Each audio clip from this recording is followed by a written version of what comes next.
Jumlah pasien COVID-19 di Rumah Sakit Darurat Wisma Atlet Kemayoran, Jakarta hingga Selasa pagi tercatat 3.365 pasien. Bahkan Tower 4 kembali dibuka untuk menampung pasien baru akibat tingginya kasus COVID-19. Sedangkan Tower 5, 6, dan 7 sudah terisi lebih dari 70%. Rumah Sakit Darurat COVID-19 Wisma Atlet Jakarta membuka kembali Tower 4 lantaran jumlah pasien yang meningkat signifikan. Rata-rata okupansi tower untuk orang tanpa gejala dan tower untuk pasien dengan gejala.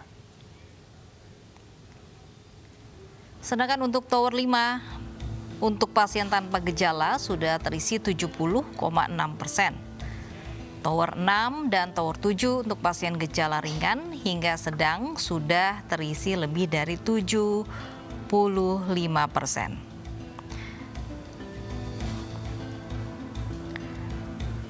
Sementara Tower 4 yang sempat dinonaktifkan, kini kembali dibuka untuk mendukung pasien dari Tower 5. Hingga Senin kemarin, Tower 4 sudah menampung 141 pasien. Peningkatan pasien di Rumah Sakit Darurat Wisma Atlet selama 2 pekan terakhir mirip seperti situasi pada September 2020. Padahal Menara 4 sempat ditutup pada awal November 2020 karena terjadi penurunan pasien secara signifikan, yaitu di bawah 30%.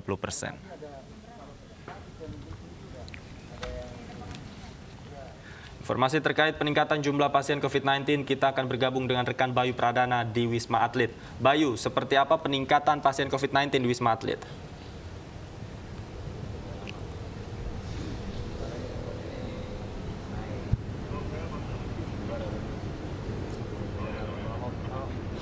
Ya, David dan juga Lovi, memang dari informasi yang kami dapatkan terjadi peningkatan okupansi dari pasien yang menempati Rumah Sakit Darurat Wisma Atlet ini secara signifikan.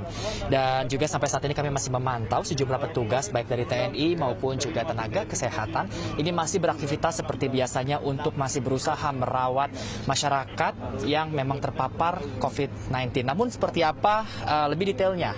Saya sudah bersama dengan Komandan Lapangan Rumah Sakit Darurat Wisma Atlet Kemayoran. Di sini sudah ada dokter dari Letkol Arifin. Selamat siang, Dok. Apa kabar, Dok? Baik, Mas. Boleh kita ngobrol-ngobrol sebentar, Dok, ya? Dok, dari informasi yang kami dapatkan terdapat kenaikan dari okupansi di Wisma Atlet. Apakah benar seperti itu dan berapa angkanya, cukup signifikan kah? Ya. Baik, Mas, memang akhir-akhir ini memang meningkat ya, memang seminggu terakhir ini ada peningkatan. Ini terhitung hari ini tanggal 26 November 06.00 tadi pagi bahwa memang Tower 4 sudah 20,96% untuk okupansinya, kemudian Tower 5 sendiri 67,71%, kemudian untuk Tower 6 71%, kemudian untuk Tower 7 ini hampir 80%, yaitu 79,6%.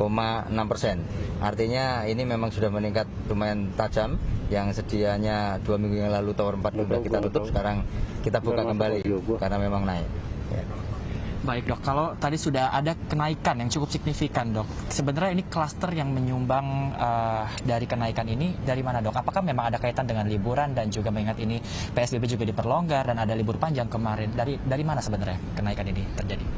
Ya, berdasarkan informasi yang kami dapatkan memang yang masuk ke sini dari Puskesmas itu menyampaikan memang ada beberapa tempat itu mengalami kelonjakan ya drastis juga, duren sawit seperti termasuk Tanah Abang, kemudian itu bagiannya ada di Petamburan juga kan Tanah Abang itu, kemudian ada dari Jagakarsa juga memang meningkat semua. Ada yang menyampaikan juga memang ada yang liburan ke Puncak. Kemarin itu ada satu bis itu yang positif 20 orang itu dari Jagakarsa. Artinya memang ini campuran dari orang liburan, kemudian orang ya berkumpul-kumpul, kemudian yang jelas ini transmisi virus COVID-19 ini tertular karena memang ada kontak dengan orang yang positif gitu. Sehingga harus difahami bersama bahwa sampai saat ini mungkin untuk masa transisi PSBB kali ini mungkin harus benar-benar protokol kesehatan harus bisa dilaksanakan dengan baik dan benar oleh masyarakat luas. Baik, mengingat juga sebentar lagi ada libur Natal dan juga Tahun Baru, jadi pesannya adalah agar masyarakat tetap waspada dan menaati protokol kesehatan, Dok, ya? Ya. Yang jelas ini memang menghadapi libur akhir tahun. Mungkin saran kami dari yang Satgas di sini memang mengharapkan tidak ada kenaikan kembali seperti yang terjadi waktu akhir September kemarin. Hampir 5.000 pasien yang masuk ke sini, hampir semua 4 tower itu penuh. Sehingga harapan kami memang untuk liburan kali ini mungkin agak dibatasi atau bagaimana pengaturannya oleh pemerintah sehingga tidak menimbulkan klaster-klaster baru yang nantinya akan meningkat dengan drastis dan khawatirnya di sini sudah tidak bisa menampung nantinya. Jadi pesan kami memang protokol kesehatan kepada masyarakat luas tetap harus dilaksanakan dengan baik dan benar karena itu adalah senjata di saat vaksin itu belum disuntikan ke tubuh kita. Baik, sangat jelas pesannya. Terima kasih banyak dokter atas waktunya. Selamat kembali bertugas dan sehat selalu, Dok. Terima kasih, Dok. Dan seperti itulah yang disampaikan dari Dokter Arifin yang merupakan dokter di Wisma Atlet ini, di mana memang walaupun Jakarta masih dalam keadaan PSBB transisi dan sesaat lagi kita akan menghadapi libur Natal dan juga Tahun Baru. Namun masyarakat ini diimbau untuk tetap memikirkan protokol kesehatan dan juga masyarakat diminta agar tidak melakukan aktivitas yang berkerumun secara masif, mengingat juga sampai saat ini vaksin juga masih belum ditemukan dan protokol kesehatan menjadi salah satu atau satu-satunya senjata untuk menghadapi COVID-19. Dan pemirsa tetap jaga kesehatan Anda dengan cara tetap menjaga diri Anda dari kerumunan, giat mencuci tangan serta memakai masker. Kita akan bagi studio, Davi dan Lofi. Baik, terima kasih Bayu Pradana melaporkan langsung dari Wisma Atlet Kemayoran, Jakarta.